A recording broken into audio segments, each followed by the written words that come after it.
Naalala mo ka ba ang mga batang artista na minsan na nagpasaya, nagpaluha at nagpabilib sa atin sa telebisyon? Ngunit habang lumilipas ang panahon, isa-isang nawala sa limelight ang ilan sa kanila at tahimik na nagpatuloy sa kani-kanilang buhay. Kaya samahan niyo ako at ating alamin kung ano na bang nangyari sa buhay ng ilan sa mga dating child stars ng Pilipinas. Pero bago tayo magpatuloy, huwag kalimutan mag-subscribe sa ating channel para updated ka sa mga videos na gaya na to. Ayaw niyo pong pakawalan ng nanay ko. Ikulong niyo na lang din po ako. Si Celine Lim ay isang dating child actress sa Pilipinas na nagmarka sa industriya ng telebisyon noong late 2000s. Una siyang nakilala sa seryeng Isabela. Sa seryeng ito, hinangaan siya ng maraming manonood dahil sa kanyang mahusay na pagganap sa isang batang karakter. Bagamat nagpakita ng malaking potensyal na maging isang ganap na prime actress, pinili ng kanyang pamilya na bigyan siya ng normal na buhay. Ngayon ay 27 years old na siya at kasalukuyang naninirahan sa bansang Australia. Oo naman! Bilis, lumabas ka na dyan para makita na rin kita. Si Casey Da Silva ay isa sa mga tumatak na miyembro ng sikat na kiddie gag show na Gawing Bulilit. Nakakilala si Casey ng mga manonood dahil sa kanyang nakakatuwang ekspresyon ng mukha at natural na galing sa komedya. Matapos ang kanyang pag-graduate sa Gawing Bulilit, tuluyan niyang iniwan ang mundo ng showbiz at ngayon ay dalagang-dalaga na siya.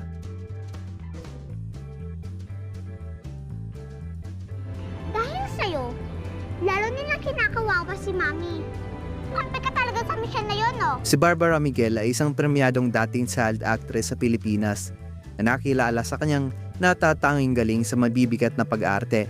Naging bahagi si Barbara ng iba't ibang sikat na teleserye ng GMA kung saan madalas siyang gumanap sa mga mapanghamong papel. Bagamat hindi na sa regular na nakikita sa mga primetime teleserye gaya ng dati, ngayon nananatili pa rin siyang aktibo sa pag-arte. Opo kay bro, kung anong susunod na mangyayari, tatanungin ko po.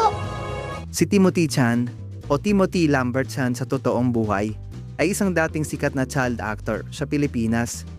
Siya ang gumanap bilang si Rico sa mega hit at inspirational primetime serye ng ABS-CBN na May Bukas Pa. Ngayon ay lumalabas pa rin siya sa ilang mga TV series. Wow! Nangyayari pa talaga to? Yung pinakamagandang na nakita ko. Girlfriend ko na agad. Si Jos D. Guzman ay dating child actor ng ABS-CBN na nakilala dahil sa kanyang kulit at husay sa pagpapatawa. Pero kilala din siya sa kanyang husay sa pagsasayaw. Mula sa pagiging isang cute at bibong bata sa telebisyon, siya ay isa na ngayong gwapo at ganap na binata. Hindi na rin siya aktibo sa showbiz. What? Superhero! Si Jadig at si Kuya Cardo! Si Onyok Pineda ay literal na naging household name dahil sa kanyang nakakatuwang karakter. Unang nakilala si Onyok noong 2014 nang sumali siya sa segment na Mini-Me sa noontime show na It's Showtime. At ang proyektong nagpabago sa kanyang buhay ay nang gumanap siya bilang Onyok, ang matapang at makulit na ampon ni Cardo Dalisay. Ngayon, binata na si Onyok, hindi na rin siya aktibo sa showbiz.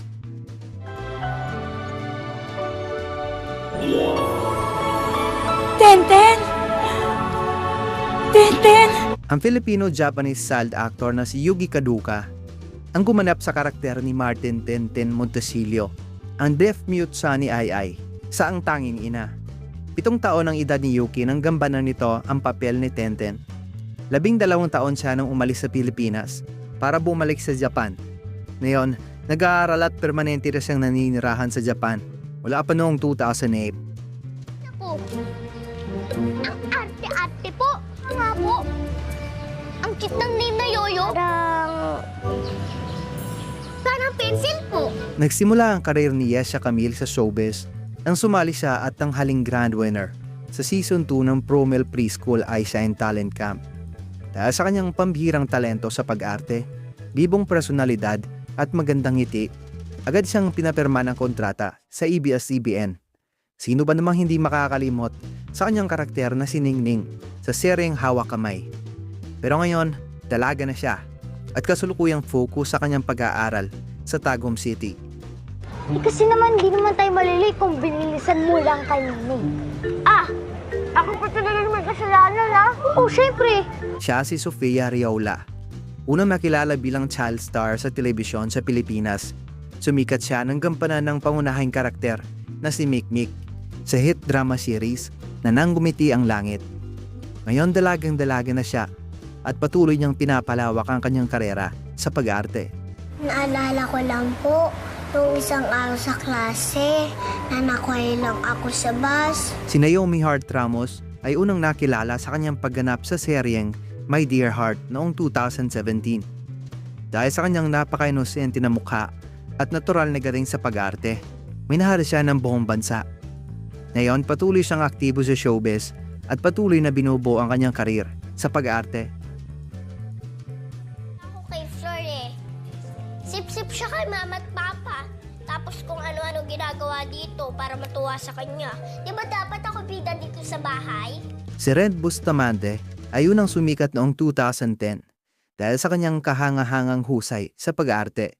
Isa sa kanyang pinakamatagumpay na proyekto, ang Flor de Liza noong 2015. Matapos makaranas ng matinding pagsubok sa buhay at pansamantalang nawala sa showbiz dahil sa kakulangan ng mga proyekto, muli siyang nakabalik sa industriya at ngayon ay muling ipinagpatuloy ang kanyang karera sa pag-arte. Pati nga po sila eh. Tumutulong sila sa kapwa eh. Hi, babes. Si Makisig Morales ay dating child star na unang nakilala matapos maging first runner-up sa Little Big Star noong 2005. Mas lalo siyang sumikat ng gampanan ng karakter na Budong sa hit fantasy series na Superenggo na naging daan upang makilala siya sa buong bansa.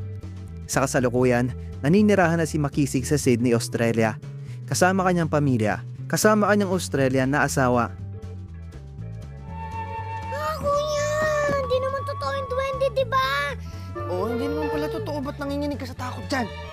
Naalala niyo pa ba ang cute na bata noon sa telebisyon na si Yugo? Si Yugo Singh ay naging household name dahil sa kanyang cute at bibong personalidad.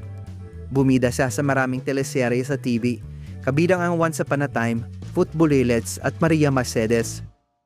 Ngayon ay 24 years old na siya. Aktibo pa rin siya sa pag-arte. 12 lang nga napili sa tryout. 1:13 ako.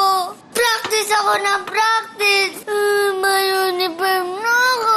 Bakit? Pag nanay ka, alam mo kung ano magpapasarap sa araw niyang masaklap. Mag-Lucky Me ka muna. Anong sabi ng nanay? Never say die. Ano pa? Tomorrow is another day. Si Miguel de Guzman, ang mukha na isa sa pinaka-iconic na Lucky Me commercial noon. Una siyang pumasok sa Going Bulilit at naging regular na miyembro ng cast sa loob ng ilang taon. Matapos ang kanyang pag-graduate sa Going Bulilit, pinili ni Miguel na lisanin ang industriya ng showbiz upang mamuhay ng normal. Ngayon ay binata na siya at kasalukuyang naninirahan sa bansang Australia. Pa ako! Pag-iigantihan ko kay lahat. Sikap ako. Magiging mayaman ako.